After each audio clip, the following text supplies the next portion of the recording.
अखेर महिपतला लपवून ठेवलेल्या ठिकाणी अर्जुन सायली पोहोचलेच। श्री स्वामी समर्थ प्रेक्षकांनो, आता नागराज आणि प्रियाने मिळून सुमनला तर बेशुद्ध करून दुसरीकडे हलवलेलं असतं, पण महिपत मात्र तिथेच असतो।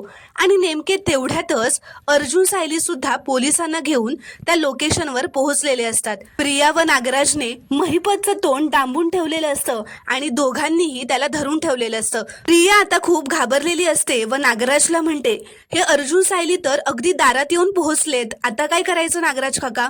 नागराजला सुद्धा सायली अर्जुनला बघून खूप घाम फुटलेला असतो आणि महिपत आता मुद्दामच मोठमोठ्याने ओरडत असतो, ज्यामुळे त्याचा आवाज बाहेर सायली अर्जुन पर्यंत पोहोचेल। आणि आता सायलीला सुद्धा तिथे कोणीतरी असल्याचा संशय येतो। सायलीला तिथे कोणीतरी असल्याचा संशय आल्यामुळे ती पुढे येऊन बघणार असते आणि पुढील भागात आपल्याला पाहायला मिळेल की अर्जुन सायलीने महिपतला तिथून बाहेर काढलेलं असतं आणि नागराज आणि प्रियाचा पर्दाफाश केलेला असतो। त्यामुळे प्रेक्षकांनो, तुम्ही अजूनही चॅनलला जर का सबस्क्राईब केलं नसेल तर चॅनलला प्लीज सबस्क्राईब करा आणि व्हिडिओला एक लाईक नक्की करा।